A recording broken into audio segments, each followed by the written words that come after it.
The winter my husband died, the ground was too hard to bury him properly, and the men from the church had to build a fire over the plot for 6 hours before the shovels would go in.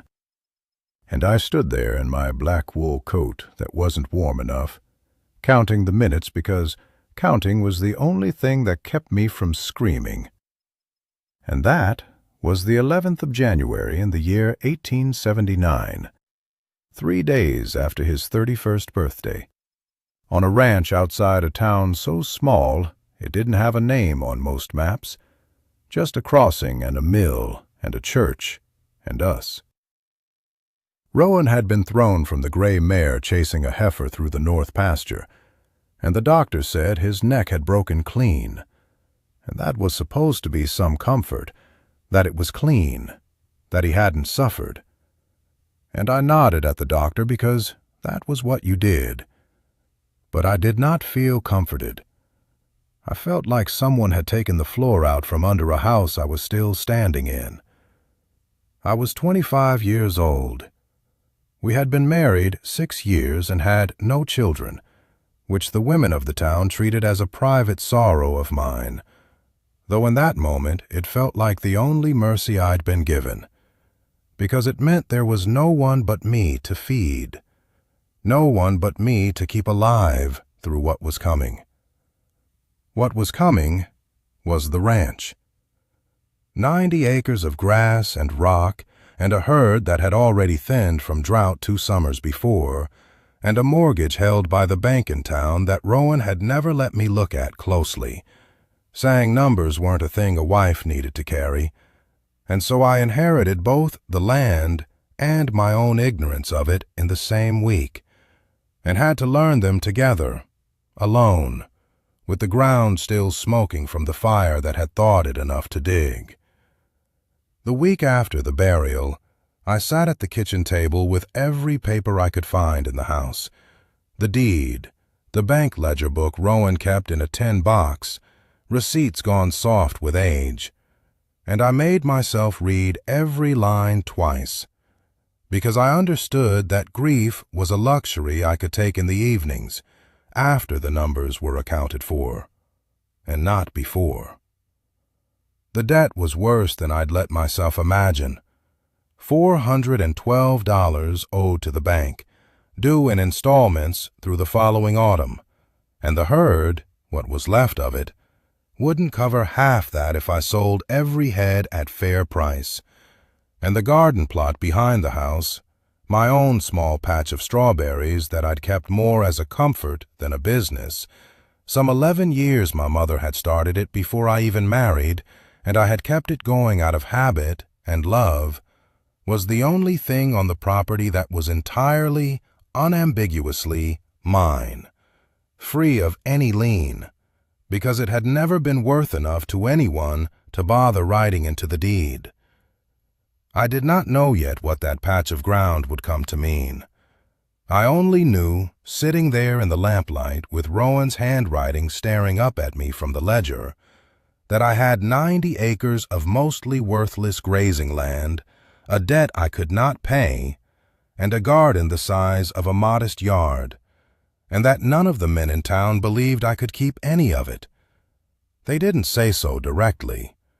They said it in the way Mr. Ferris at the bank folded his hands when I came in to ask about extending the note, in the way he said, "Mrs. Belrose, I understand this is a difficult time, but I have to think about the bank's position," as though my grief were a weather condition he was waiting out rather than a fact he needed to address. And I said, "I understand your position, Mr. Ferris, and I intend to meet every payment on schedule."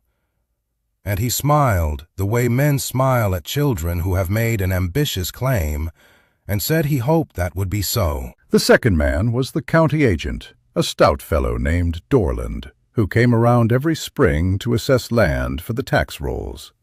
And when I told him I intended to keep working the ranch myself, he said, "A woman alone can't run 90 acres, ma'am. Not properly. Not with the market the way it is."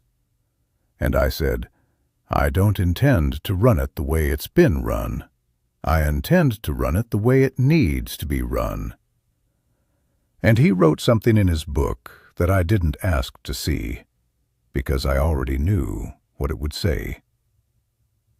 The third was Otis Camrell, who owned the mill at the crossing, the only mill for 11 miles, and who had, for reasons that went back before my marriage, been piling his sawdust and scrap timber against the back fence line of our property for 14 years, a mountain of it by the time Rowan died, taller than the barn in places, because the mill's own land ran out and ours was convenient, and Rowan had never made him stop, partly out of a kind of neighborly deference, and partly, I came to learn, because Otis's father had loaned Rowan's father seed money in a hard year decades before, and the family had always felt they owed the Camrells a debt of forbearance that outlasted the original debt itself.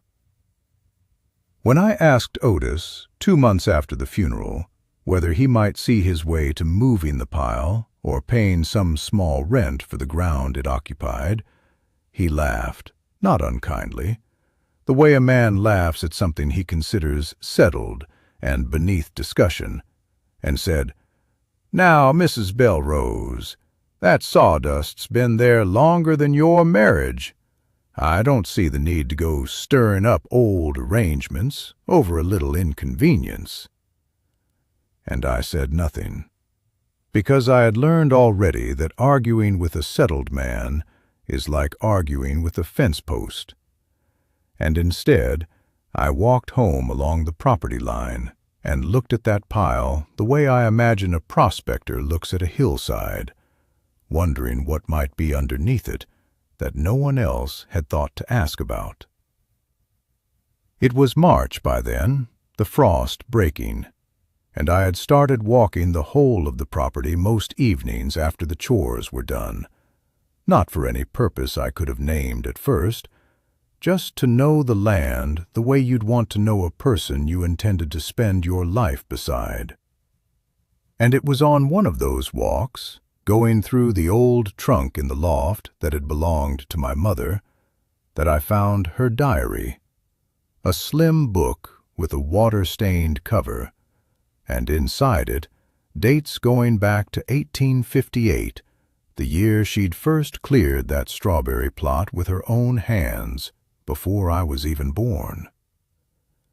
I had always been told, by my father and later by Rowan's family, that my mother's garden was a pleasant but unserious thing, a woman's hobby that never amounted to income, and I had believed it because no one had ever told me otherwise. But the diary told a different story entirely. She had written, in a careful, deliberate hand, about testing different varieties of strawberry against the frost dates of our particular stretch of ground, about mulching with pine needles she hauled from 3 miles off because she believed, correctly as it turned out, that they held moisture better than straw and kept the fruit clean, about a summer in 1861 when she had sold preserves to a hotel 2 towns over for a sum that, adjusted for what $1 was worth then, would have paid off 1/3 of my current debt in a single season. She had stopped selling, the diary explained in an entry from 1863, not because the business had failed, but because my father had asked her to, embarrassed, the entry said plainly, that his wife was known in 2 counties as a seller of jam, and she had honored that request and let the business die on the vine, quite literally. And the last entry in the book, dated the spring before she passed when I was 9 years old, read only, "Told E today the beds are producing again, better than ever, and E only asked what was for supper. I have decided that some things do not need permission to be true." I will keep the notes anyway, for whoever comes after and might want them. I sat in that loft for a long time after reading that, the dust turning in the one shaft of light from the gable window, and I understood that I had spent my whole life believing my mother had been a quietly unsuccessful woman, when in fact she had been quietly correct, and had simply been asked to be smaller than she was, and had complied, and had left behind, without ever saying so aloud, a complete record of exactly how not to be. I did not cry over it, though I might have expected to.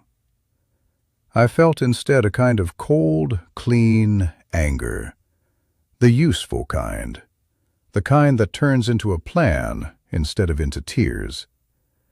And I went downstairs that same night and read every page of that diary twice more by lamplight, copying the parts about varieties and mulch and picking schedules into a fresh notebook of my own. And by the time I went to bed, I had the outline of what I intended to do, though I told no one, because I had already learned what happened to a woman's plans when she said them out loud too early. The plan was this. My mother's strawberry beds, neglected for years but not destroyed, covered perhaps a fifth of an acre. I would expand them across the whole of the garden plot and into the near pasture beside it, land that was fenced but too rocky and thin-soiled for good grazing anyway. Using her exact methods, the pine mulch, the specific spacing she'd recorded, the varieties she'd found hardiest. And I would not sell the ranch's cattle to survive, because cattle prices were down, and everyone in 3 counties was trying to sell the same thin stock into the same weak market. But I would instead sell fruit into a market that, as far as I could learn by asking careful questions at the mercantile, had almost no local supply at all, because everyone assumed, as I once had, that strawberries were a garden hobby and not a crop. I went to Mr. Ferris first, because the loan officer's blessing, or at least his neutrality, would matter if I needed to borrow anything further, and I laid out the plan plainly, the acreage, the projected yield based on my mother's own recorded numbers, the price preserves and fresh fruit had fetched at the hotel 2 towns over, adjusted upward slightly for the years past, and he listened with his hands folded the way he always folded them, and at the end he said, "Mrs. Belrose, I don't doubt your intentions, but berries are a fickle crop, and I can't in good conscience extend further credit against them. My advice is to sell off half the herd now, while the market allows, and put the money against the note directly." And I thanked him for his advice, and did not take it. And I did not ask him for anything more, because I realized, somewhere in that conversation, that I did not need his money, only his patience. And patience he had already agreed, however reluctantly, to give me through the autumn. I went next to Mr. Dorland, the county agent, not for money, but because he kept the most complete records of what grew and sold in the district. And when I told him what I intended, he said, "You'll want to be careful, ma'am. I've seen fruit crops fail from a late frost more times than I can count, and you'd have put all your labor into a gamble." And I said, "Every crop is a gamble against the weather, Mr. Dorland. The only question is whether a person understands the ground well enough to shorten the odds." And he had no answer for that, except to write something in his book again. And I let him. The third conversation, the one that mattered most, and cost me the most to have, was with Otis Camerel about his sawdust pile. Because by then I had realized that the ground beneath and around that mountain of scrap, ground that had gone unused and untaxed and unfarmed for 14 years, was some of the best drained soil on the property, sheltered from the worst of the spring wind by the very barn wall the pile leaned against. And I wanted it.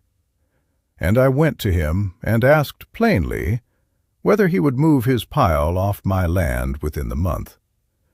And he laughed again, that same settled laugh, and said, "Mrs. Belrose, I've told you, that arrangement goes back to your husband's father's time, and I don't see cause to change it now on account of a garden." And I said, "Then I'll ask you again in the fall, Mr. Cameron, and I expect the answer may be different." And he said, not unkindly, but with the particular confidence of a man who has never once been made to reconsider anything, "I doubt that very much." And I walked home and did not argue further, because I understood that some men cannot be moved by argument, only by outcome, and I intended to give him an outcome he could not laugh off. I want to be plain here about what the next months actually were, because it would be easy to skip past them toward the part of the story that sounds better, and I don't think that would be honest to what it cost. From the middle of March through the end of May, I worked from before first light until well past dark, most days alone, because I could not afford to hire help and would not have trusted the work to anyone who hadn't read my mother's notes as many times as I had. I cleared the old bed by hand, pulling the crowded runners and resetting them at the spacing she'd recorded. 6 years' worth of neglect to undo in 10 weeks. I hauled pine needles from the stand of trees 3 miles east in the wagon, load after load, my hands blistered through 2 pairs of gloves before they toughened, my knees permanently marked from the hours spent low to the ground working mulch in around each crown of plants. I extended the beds into the rocky pasture strip, breaking ground that had never been broken, pulling stone after stone out of it with a mattock until my palms bled through the calluses. And some nights I sat at the kitchen table afterward and could not make a fist to hold a fork, and ate standing up instead, leaning against the counter, too tired to sit properly. On the 9th of April, a frost came through that the almanac hadn't predicted, and I was up at 3 in the morning, hauling every scrap of burlap and old canvas I owned out to cover the new beds, working in the dark with a lantern that kept guttering in the wind. And I lost perhaps 1/10 of the new plantings anyway, and I sat down in the mud afterward, just for a moment, and let myself cry, once, hard, for maybe 5 minutes. And then I got up and went back to work because there was no one coming to do it for me. By the middle of May, the beds were established, some 3/4 of an acre now under cultivation, where before there had been a 1/5.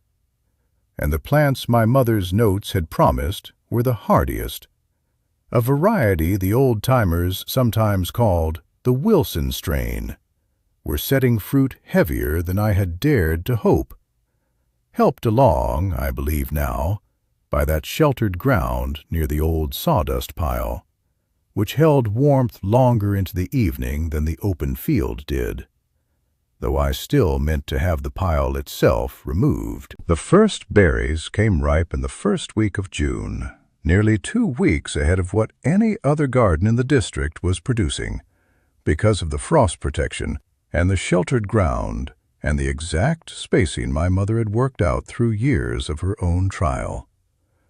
And I picked the first full crates by hand in the gray hour before dawn, so the fruit would stay firm in the heat that followed.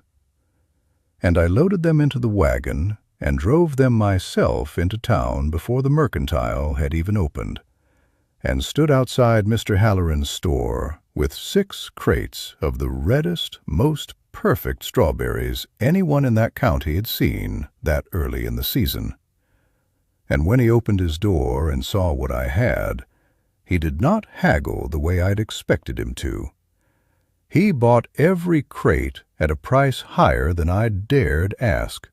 Because, he said plainly, "Mrs. Belrose, I've had 4 customers this week alone asking after fresh fruit, and I've had nothing to give 'em. You bring me every crate you can grow, and I'll take it." Word moved through a small town faster than weather. By the second week, the hotel 2 towns over, the same one that had bought my mother's preserves 17 years before, sent a man out with a standing offer for as much fruit as I could supply through the season, at a price that, when I did the arithmetic that night at the kitchen table, meant that a single good week of picking would clear more than a month's worth of cattle sales would have. By the 3rd week, I had women from 3 different households asking whether I'd take on help for picking in exchange for a share of preserves, and I said yes to 2 of them, careful still with money, but no longer entirely alone in the work. And by the end of June, less than 4 months after I had stood in Mr. Ferris's office being told to sell off my herd, I walked back into his bank and laid on his desk enough cash to cover not merely the summer's installment on the note, but the following one as well, in advance. And he counted it twice, I noticed, before he wrote the receipt. And when he handed it to me, he said, "I confess, Mrs. Belrose, I did not expect this." And I said, "I know you didn't, Mr. Ferris. That's all right. Neither did most people." And I did not say it unkindly, because there was no need to. The receipt in his hand said everything that needed saying. Mr. Dorland came out to the property himself in July, ostensibly for the tax assessment, but plainly, I think, out of simple curiosity. And he walked the length of the new beds with his hat pushed back, counting rows under his breath.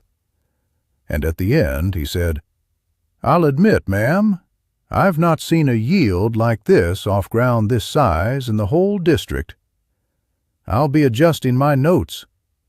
And I thanked him, and did not remind him what he'd said in March, because the adjusted notes were reminder enough. It was Otis Camrell whose reckoning came slowest and mattered most. Through July and into August, his sawdust pile sat exactly where it had sat for 14 years, and I let it sit because I was too busy picking and packing and driving crates into town 6 days a week to spend energy on a fight I knew I would eventually win by simple contrast.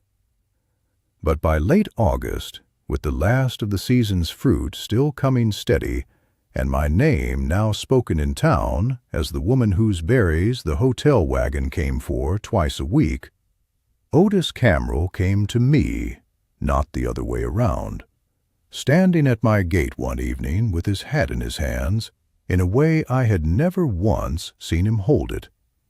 And he said, "Mrs. Belrose, I've been thinking on that pile of mine. It does sit awkward against your fence, and I expect it's in your way more than I ever gave it credit for." And I said, "It is, Mr. Camrell. I'd meant to ask you again about it, as I said I would." And he said, "I'll have my men move it inside the month, and I'll pay a fair rent besides for the years it sat there, if that would settle it right." And I told him that moving it would settle it fine, that I had no wish to charge a neighbor for a debt none of us had properly written down, and he nodded, and something in his face told me he understood, finally, that the ground he had been so careless with for 14 years had been worth a great deal more than he'd ever bothered to find out, and that the woman he had laughed at in March had grown something out of both the dirt and his own dismissal that he had not thought to expect. By the time the first hard frost came in October and closed out the season, I'd cleared the note at the bank entirely, 6 weeks ahead of the final scheduled payment, had money set aside for the winter and for seed stock to expand the beds again come spring, had 2 women from town asking whether they might work for me regular the following year, rather than just through picking season, and had, on the shelf above the kitchen table, my mother's diary, which I had by then copied out in full into 3 notebooks, one for myself, one that I gave to the county library at Mr. Dorland's own suggestion so that other women in the district might read it, and one that I mean, if I am ever fortunate enough to have a daughter, to hand to her directly, so that she never has to find her own mother's worth buried in a trunk after it's too late to say so to her face. I walked out past the old fence line that November, where the sawdust pile had stood for 14 years, and was gone now but for a pale patch of ground still bare, where nothing had grown beneath it. And I did not linger there long, because there was nothing left to see, only the absence of a thing that had outlived its welcome. And past it, the grave on the rise where Rowan lay, which I did not walk to that evening either, though I could see it from where I stood, because some visits are made with the eyes and the memory rather than the feet, and I had made my peace with him already, out loud, more than once, over the months of work, telling him what I was doing and why, the way you might tell a person who can no longer answer, but who you trust would understand. If you have ever been handed a thing too heavy for you, a debt, a death, a piece of ground nobody believed you could hold on to, and been told, kindly or otherwise, by people who meant to be helpful, that you ought to set it down and let someone steadier carry it instead, I want you to know that steadiness is not usually given to a person before the task. It is built during it, one blistered morning at a time, and that the people who doubt you are rarely cruel, only unimaginative, and that the surest answer to unimaginative doubt is not an argument, but a harvest, brought in and sold and counted where they can see it. My mother knew that, and wrote it down for no one in particular, and everyone who might come after. And I have tried, in my turn, to do the same. And if there is a plot of ground sitting neglected at the edge of your own life that everyone has told you is too small or too late or not worth the trouble, I would ask you to go and look at it more closely before you believe them, because mine turned out to be the only thing on 90 acres that was ever truly, uncomplicatedly mine. And it was enough.